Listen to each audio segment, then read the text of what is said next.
مساء الخير، ايه الاخبار؟ يلا نتبل الفراخ المشويه مع بعض النهارده، وهنعملها بتتبيله خطيره جدا. لو جربتوها هتدمنوها ومش هتعملوا غيرها. يا ريت لايك وشير لو عجبكم الفيديو. في البدايه بديت ان انا شويت الخضار بتاعي اللي انا هستخدمه في التتبيله وخليته في زيت الزيتون. بعدها ابتديت ان انا افرم الخضار بتاعي ده فرم ناعم جدا في الكبه، ودي خطوه مهمه جدا انه يتفرم فرم ناعم علشان ما يتحرقش والفراخ بتتشوي.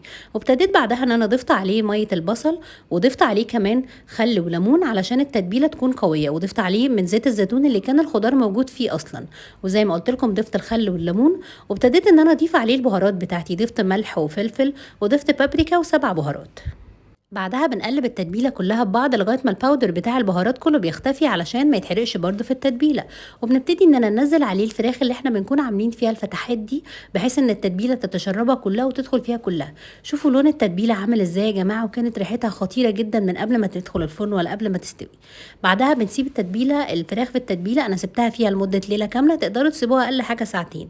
وبتبتدوا بقى ان انتوا تسووها في اي حاجه، يعني تقدروا ان انتوا تسووها في الطاسه، انا سويتها في الاير فراير وسويتها في الفرن. والحقيقه ان النتيجه في الاتنين كانت تحفه جدا، وما كانش فيه اختلاف بينهم كبير.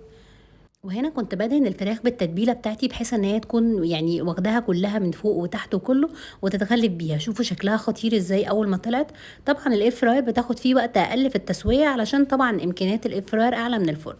ودي كانت الفراخ بعد ما استوت. وهنا الفراخ التانية اللي انا سويتها في الفرن على الشبكه عاديه جدا في الفرن، وده شكلها بعد ما استوت. جربوها وقولوا لي ايه رايكم.